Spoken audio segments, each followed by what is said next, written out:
Apa bedanya kedua kata ini? Yaitu mahram dengan muhrim. Antara mahram dengan muhrim. Hurufnya sama, akan tetapi tentu maknanya sangat jauh berbeda. Kita lihat yang pertama, yaitu kata mahram. Artinya yang diharamkan atau yang dilarang. Al-mamnu' yang dilarang oleh Allah Subhanahu wa Ta'ala. Sehingga dalam syariat agama Islam ada namanya al-mahramu minan nisa atau al-muharramatu minan nisa.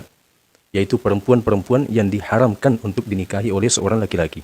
Karena itu adalah mahramnya.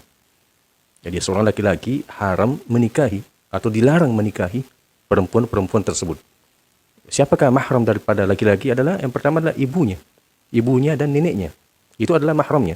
Kemudian anak-anak perempuannya, kemudian saudari-saudari perempuannya, kemudian bibinya, ya, tante-tantenya, kemudian keponakan-keponakan ya perempuannya. Itu adalah al-mahram minan nisa, ya, perempuan-perempuan yang tidak boleh dinikahi oleh seorang laki-laki karena mereka itu adalah mahramnya.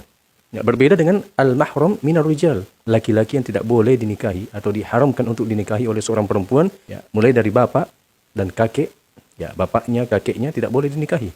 Anak-anak laki-lakinya, kemudian saudara-saudara laki-lakinya, pamannya, omnya, kemudian semua keponakan-keponakan laki-lakinya, baik dari saudari perempuannya atau saudara laki-lakinya, semua itu adalah mahramnya perempuan tersebut. Sehingga dikatakan mahram, dilarang untuk dinikahi. Jadi tidak betul kalau kita mengatakan kamu itu muhrim saya. Yang betul adalah kamu itu adalah mahram saya.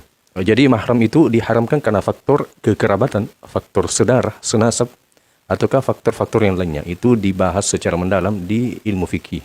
Kata jamak daripada mahram ini adalah maharim. Maharim. Kemudian kita beralih ke yang kedua, yaitu muhrim. Kata muhrim ini yaitu ahrama yuhrimu ihraman fahuwa muhrim. Ya, dalam ajaran agama kita, ketika seseorang ingin melakukan haji atau umrah, maka itu dikatakan ahrama. Ahrama bil haji atau bil umrah. Dia masuk ke dalam pelaksanaan ihram untuk haji ataukah untuk umrah.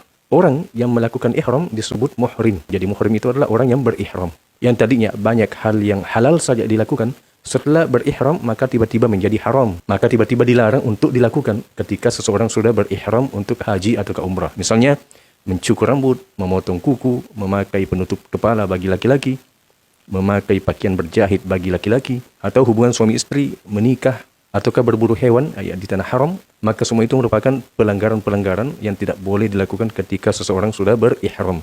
Ketika seseorang sudah muhrim, dia sudah memakai pakaian ihram, sudah berniat untuk haji atau ke umrah, maka disitulah yang tadinya halal tiba-tiba menjadi haram, seperti yang disebutkan tadi.